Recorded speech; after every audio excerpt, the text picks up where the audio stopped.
Uma notícia desse fim de semana chamou minha atenção e eu quero mencioná-la com vocês aqui, quero ler um trechinho da reportagem e a gente pode pensar algumas coisas, até porque isso tem tudo a ver com alguns tópicos que eu abordei essa semana sobre militância, né? Então a reportagem é do Washington Post e a manchete é: ativistas climáticos jogam sopa em dois Van Goghs poucas horas depois de outros serem condenados à prisão. Os juízes estão enfrentando uma onda de ativismo climático incomum com repressão. E aí eu quero ler para vocês aqui uma parte da reportagem e aí pensarmos algumas coisas juntos aqui, né? Então diz o seguinte aqui a reportagem do Washington Post. Dois jovens ativistas climáticos chocaram o mundo em outubro de 22 quando jogaram latas de sopa de tomate sobre a famosa pintura Girassóis de Vincent van Gogh. Agora, Phoebe Plummer, 23 anos, e Anna Holland, 22 anos, foram condenadas à prisão, parte de uma nova repressão aos protestos radicais contra mudanças climáticas que varreram o mundo nos últimos anos. Plummer foi condenada a 2 anos, Holland pegou 20 meses. Fiz minhas escolhas e estou feliz com elas, disse Plummer na sexta-feira durante a fase de sentença do julgamento. Encontrei paz ao agir de acordo com minha consciência. Poucas horas depois, 3 manifestantes usando camisetas Just Stop Oil, né, simplesmente pare a produção de petróleo, jogaram sopa em 2 outras pinturas de Van Gogh na National Gallery em Londres. E daí, mais adiante na reportagem, diz o seguinte aqui, olha, o protesto de outubro de 22 do grupo ativista Just Stop Oil, sediado no Reino Unido, desencadeou uma série de ações semelhantes na Grã-Bretanha e em todo o mundo. Pouco depois, manifestantes climáticos na Alemanha jogaram purê de batatas em uma pintura de Claude Monet. Nesse mesmo verão, um ativista de 66 anos interrompeu uma partida de tênis em Wimbledon e ativistas jogaram tinta à base de pó em uma pedra em Stonehenge. Em um caso de 2022, os ativistas subiram em pórticos sobre a M25, uma das rodovias mais movimentadas do país. 5 deles foram condenados de 4 a 5 anos de prisão, consideradas as sentenças mais longas dadas na Grã-Bretanha por um protesto não violento. No caso dos girassóis, tanto Plummer quanto Holland disseram durante o julgamento que a pena de prisão não os impediria de continuar a pressionar por ações climáticas. E daí, mais no final aqui da reportagem, diz o seguinte, olha, o protesto é por natureza inconveniente e ocasionalmente bagunçado, disse Will McCallum, co-diretor executivo do Greenpeace do Reino Unido, em um comunicado. Essa é uma punição draconiana e desproporcional para um protesto que causou pequenos danos a uma moldura de quadro e nenhuma tela em si.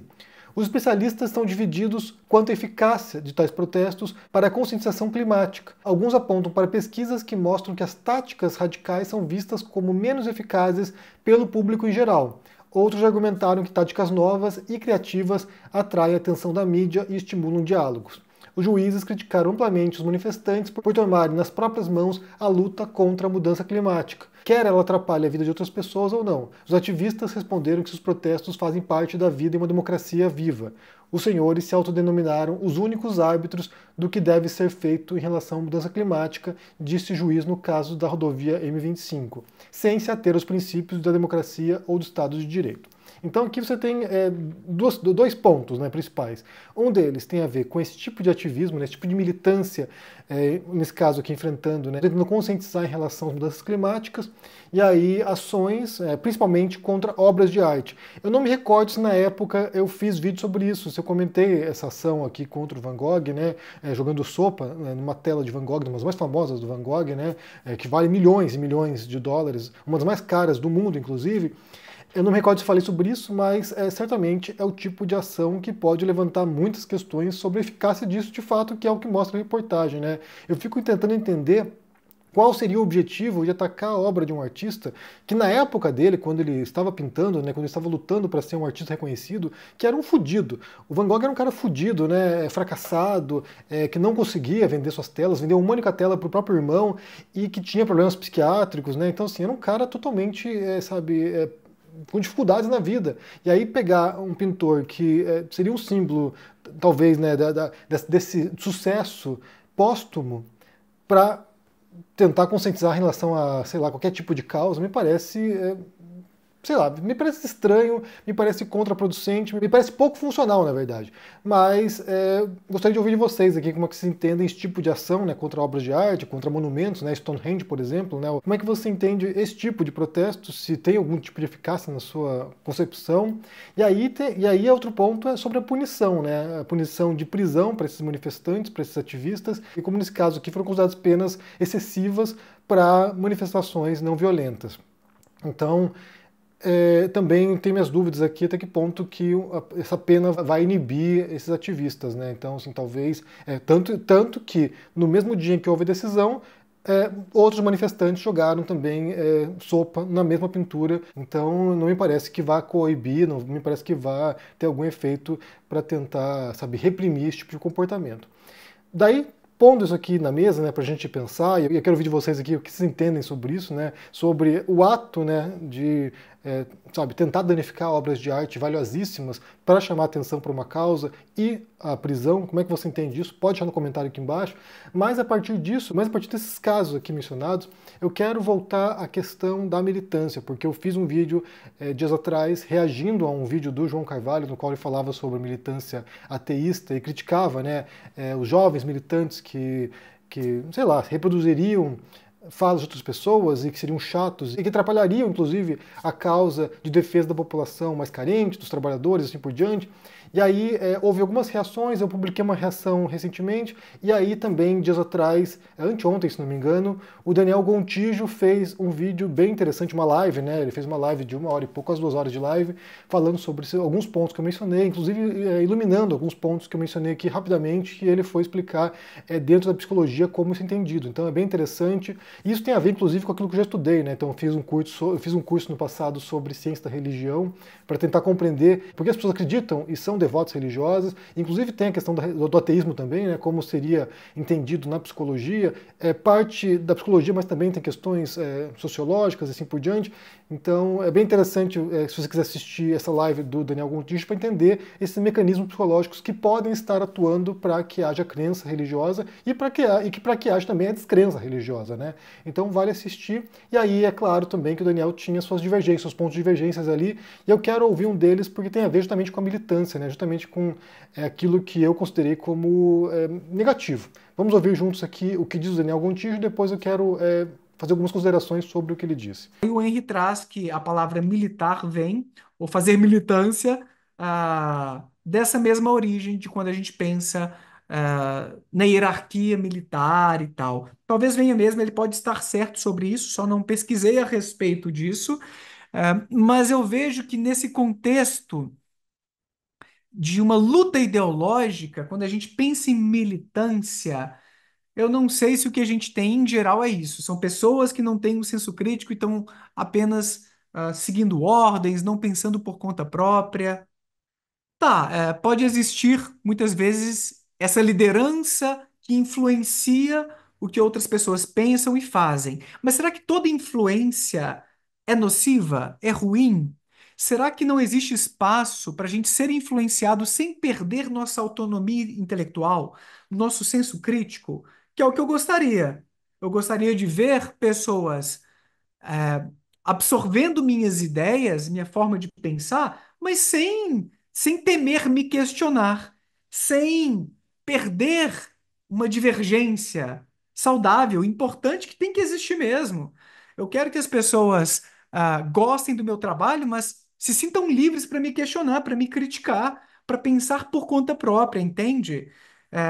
E eu não sei se de forma geral, quando a gente pensa nos movimentos, aí talvez o contexto por trás dessa fala do Henry seja sobre essas lutas sociais, talvez tenha como pano de fundo até a luta comunista, da qual o João Carvalho faz parte, não sei. Aí eu já não sei, eu precisaria de mais informações para fazer uma avaliação dessa fala do Henry.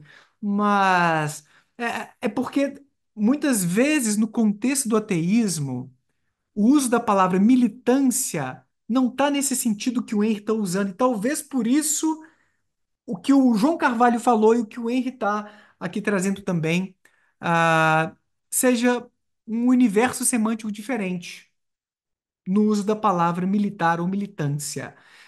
Eu vejo meus pares ateus, muitas vezes, nos grupos ali, falando da militância ateísta, enquanto essa luta para levar uma crítica sobre a instituição religiosa, questionamento sobre as crenças religiosas, críticas sobre práticas religiosas que são nocivas à sociedade.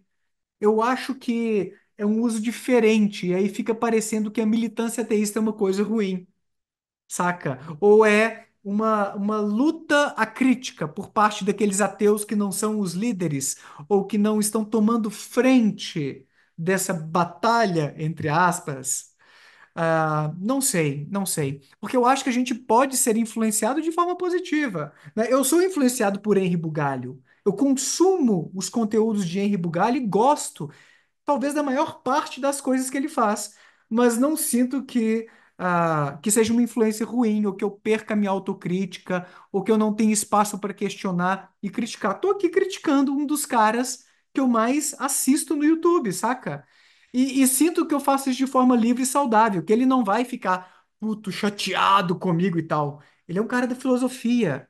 Ele é um cara que apanha, no sentido figurativo aqui, é criticado, alvejado de formas muito mais duras do que eu estou fazendo aqui. E tenho, não vou dizer certeza, né, mas uma convicção bem alta de que ele vai receber numa boa essas minhas reflexões, que não são tão duras assim, não são sobre a pessoa do Bugalho, vai.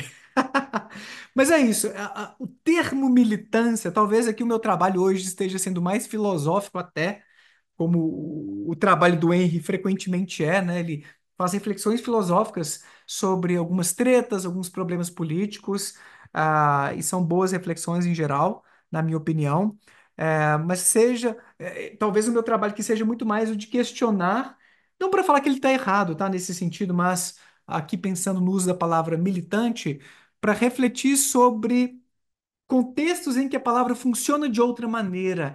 E eu acho que muitas vezes a gente se incomoda na internet, vendo vídeos, simplesmente porque a gente entende aquela palavra de outra maneira e deixa eu ver o uso que ele está fazendo dela para entender a crítica. Bem, o ponto central aqui, né, do que ele está falando é que talvez a interpretação da palavra possa ser diferente, né, da palavra militante, né? E aqui eu tenho que dizer para o Daniel que eu não acompanho a militância ateísta ao ponto de poder avaliar aqui o modo como eles se comportam, né? Então aqui tem a ver, talvez, com o recorte daquilo que eu tenho investigado ao longo dos últimos anos, que é principalmente a extrema-direita, mas de maneira mais ampla, o radicalismo político, o extremismo político, né?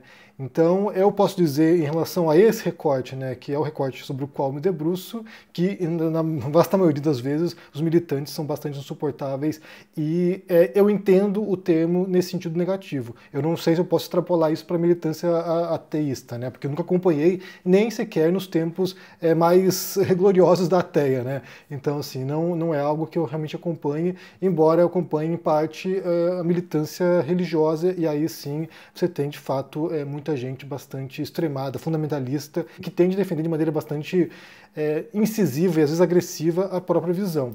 Mas para que a gente possa esclarecer essa questão, porque de fato a gente está falando aqui de conceitos e de sentido que os termos possuem, né? E eu acho que, na verdade, boa parte da incompreensão que se dá no mundo, não apenas nas redes sociais, mas no mundo, tem a ver com o fato de a gente estar falando coisas que não são percebidas com o sentido que a gente atribui a elas pelas demais pessoas. A gente está operando, e eu acho que é fascinante que a gente consiga se comunicar com as demais pessoas, porque a gente fala coisas, as pessoas entendem o que elas quiserem às vezes. Então, assim, a gente utiliza conceitos aqui, termos aqui que estão em disputa o tempo todo. O termo democracia é um termo que está em disputa. Tem gente que entende democracia de um modo, tem gente que entende democracia como a democracia atual, a democracia burguesa, e é uma forma de opressão como qualquer outra e que tem que ser superada. Quando a gente fala de fascista, por exemplo, né, o termo fascismo, ele também é um termo em disputa, e eu percebo que na esquerda radical eles usam de um modo, eles usam com sentido esse termo que não tem nenhuma relação com o modo como os pesquisadores de fascismo atuais, os principais nomes, referências, usam. Então, assim, é uma outra compreensão do que é fascismo, uma outra compreensão sobre os mecanismos que geram fascismo, ou geraram fascismo no passado.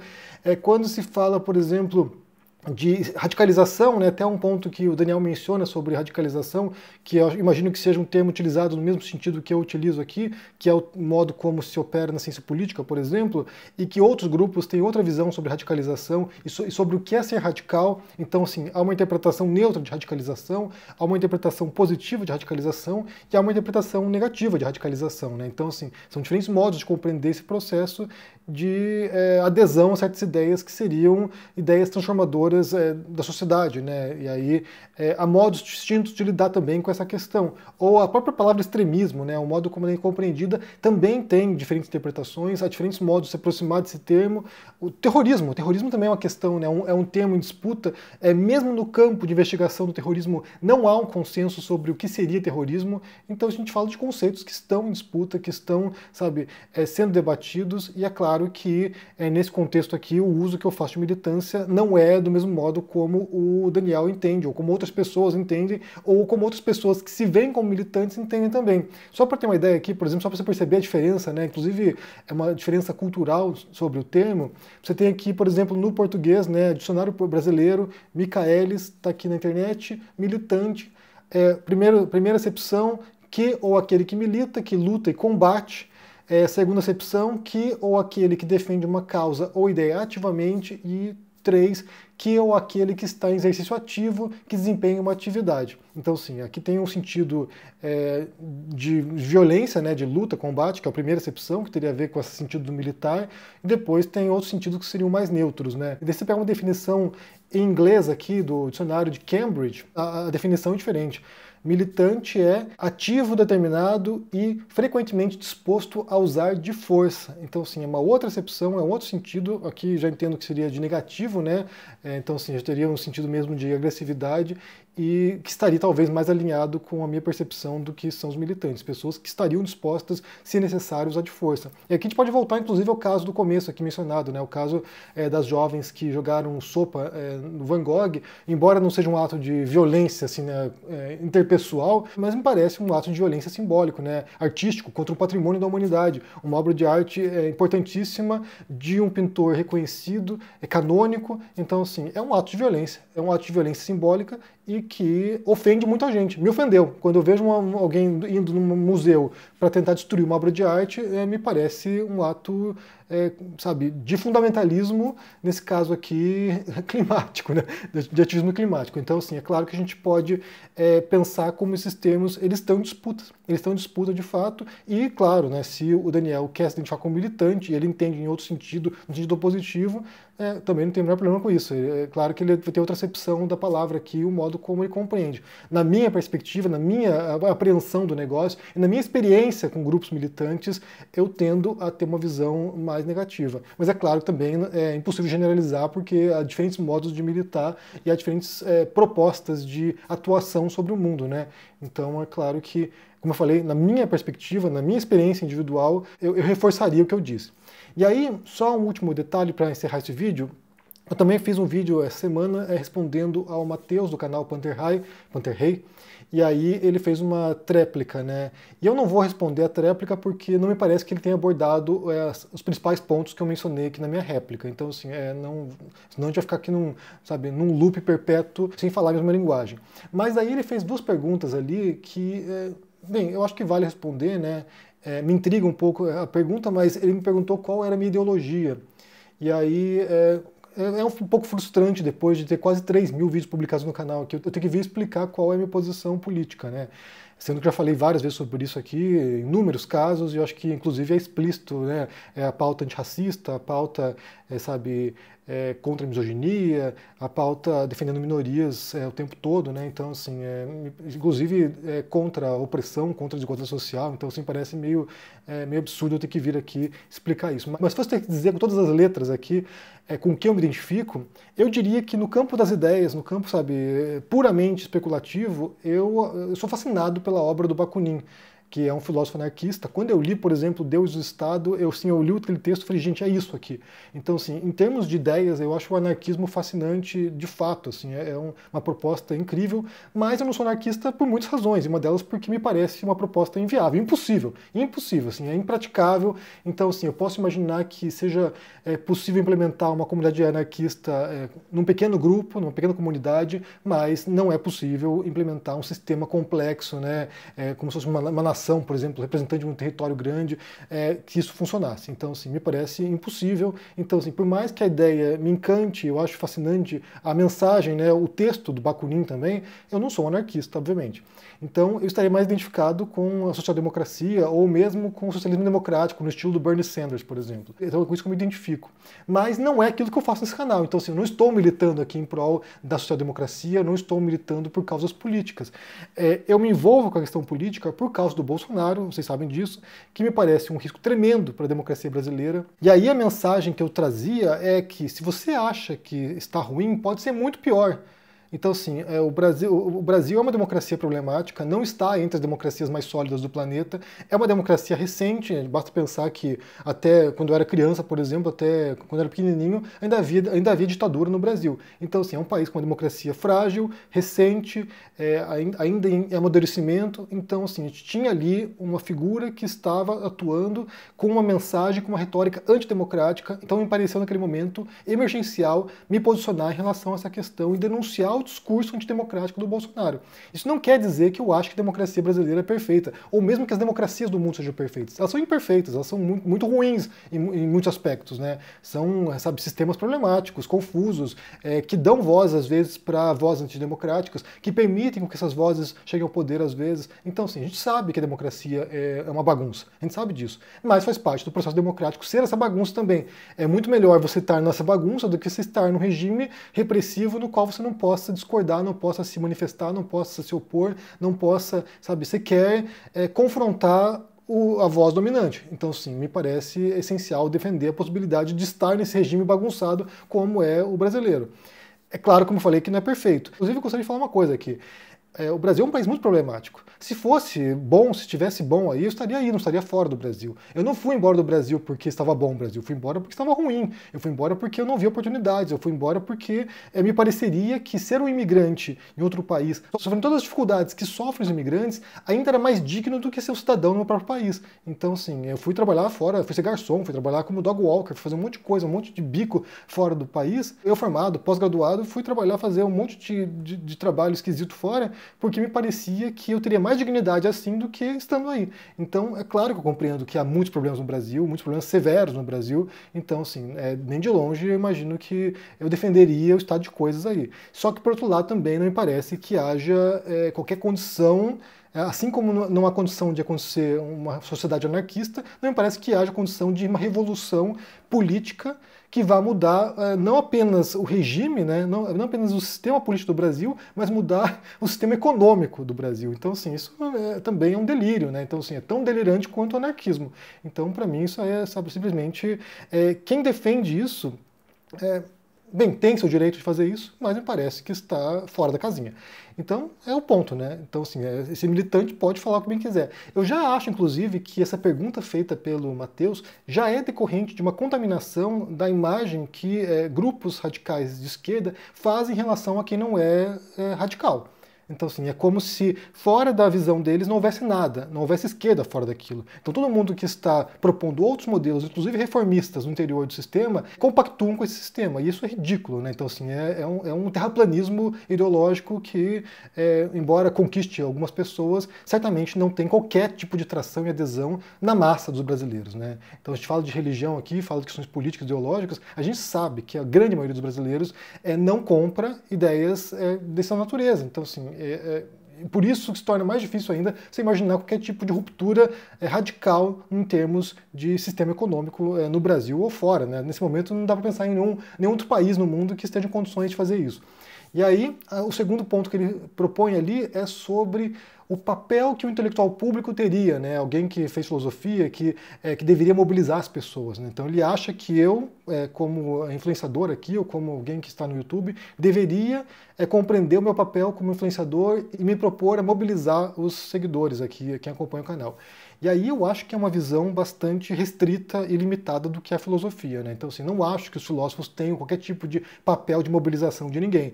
Um cara que trabalha com lógica formal, por exemplo, que tipo de mobilização ele vai fazer, né? Não é o trabalho que ele faz. Ele trabalha com análise de argumentos, premissa, conclusão, essas coisas, né? O modo como se estrutura um argumento. Então, assim, isso pode ter relação com o mundo real? Pode ter relação. Mas esse cara que trabalha com esse tipo de campo não tem menor proposta de mudar nada. Ele quer compreender as formações de argumentos, né? Formação do discurso.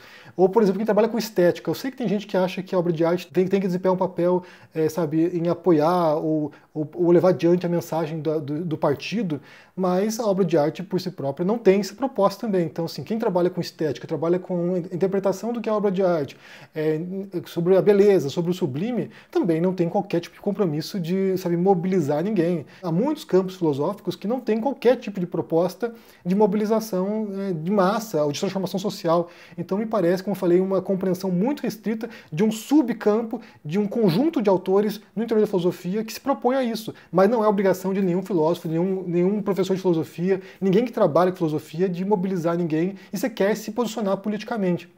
Então, eu entendo que na minha questão aqui, naquilo que eu faço um trabalho sobre discurso, sobre a análise do discurso político, ou no geral, né, sobre religião, sobre outros agentes políticos ou culturais ou sociais. Então, assim, a minha proposta é de análise desses discursos, de compreender como esses discursos são elaborados e como eles impactam o mundo. Não me parece minha função aqui, como eu falei, mobilizar ninguém. Eu repito isso, não acho que seja minha proposta. Minha proposta, inclusive, muitas vezes, é de fazer o papel de advogado do diabo para que as pessoas possam pensar as coisas, né? Possam saber compreender certas sutilezas. E aí, como eu falei, o que elas vão fazer com isso não me diz respeito. Se ela vai pegar o conteúdo aqui e utilizar para melhorar a sua vida, melhorar a sua sociedade, melhorar o mundo, tentar, fazer alguma coisa drástica para mudar o mundo, não diz respeito ao que eu faço. O que eu me proponho aqui é uma análise do discurso, é uma análise argumentativa, muitas vezes, das ideias propagadas, mas não me vejo no papel de defender certas ideias no sentido de levar a uma ação posterior. Talvez no sentido argumentativo, né, de uma ética argumentativa, que é aquilo que eu tenho me proposto, que tem a ver, inclusive, com o meu livro, né, que eu lancei anos atrás, que é Como Vencer um Debate da Razão, que tem a ver com uma proposta ética de debate. Aí sim eu posso dizer que eu estou propondo aqui uma mobilização no sentido de você aprimorar o modo como você interage com as pessoas, dialoga com as pessoas e defende suas ideias. E aí você pode defender um conjunto de ideias do qual eu discordo. Você pode usar o material que estou fornecendo aqui para defender uma ideia que não tem nada a ver com a minha, mas a proposta ética tem a ver com melhorar a nossa interação com o outro. E aí sim eu me proponho uma mobilização nesse sentido ético, mas não no sentido político, não no sentido de, transformações profundas sociais, embora, claro, que eu adoraria que isso acontecesse, né? Adoraria que fosse um mundo mais justo para todo mundo, fosse menos desigual, que mais pessoas tivessem oportunidades, que eu tivesse tido oportunidade no Brasil quando morava aí. Então, assim, eu adoraria que essas coisas se dessem, mas não cabe a mim, nesse caso aqui, fazer esse tipo de ativismo. Então, não é o que me propõe, pelo menos. De qualquer modo, agradeço ao Daniel Gontijo pelo vídeo, eu achei um vídeo bem respeitoso também, e quero ouvir de vocês como é que vocês entendem. Primeiro, sobre a situação envolvendo o Van Gogh, as ativistas, a prisão dos ativistas, né, o modo como elas militam, se isso faz sentido, se isso, contribui para a compreensão das questões climáticas e para enfrentar também, né, as mudanças climáticas, se isso ajuda ou não, como é que você entende? E também sobre essa dificuldade nossa, porque aqui acho que entra na essência de muito daquilo que a gente fala aqui no canal, né? A dificuldade de comunicação é de você falar uma coisa, utilizar um termo, utilizar um conceito que não é o mesmo conceito que outro grupo utiliza, então nem sequer há diálogo, porque não há um solo comum de conhecimento. Ele está dentro de um conjunto de referências, de ideias, de ideologia, que não é compartilhada por outro grupo, e daí não há ponto de contato, você não fala a mesma linguagem. Basicamente é isso. É como você pegar, por exemplo, alguém que seja um fanático religioso usando um livro sagrado qualquer, e aí ele opera dentro daquele mundo, né, daquele universo mitológico da religião dele, e você que não faz parte daquilo fala uma mensagem que não é apreendida pelaquela pessoa e vice-versa. Então, assim, como é que você entende isso, essa dificuldade de comunicação? Deixa aqui embaixo no comentário, deixa o joinha, se inscreva no canal aqui, ativando o sininho, isso é muito importante para ajudar aqui no engajamento, e se cuide por aí. Um forte abraço e até mais.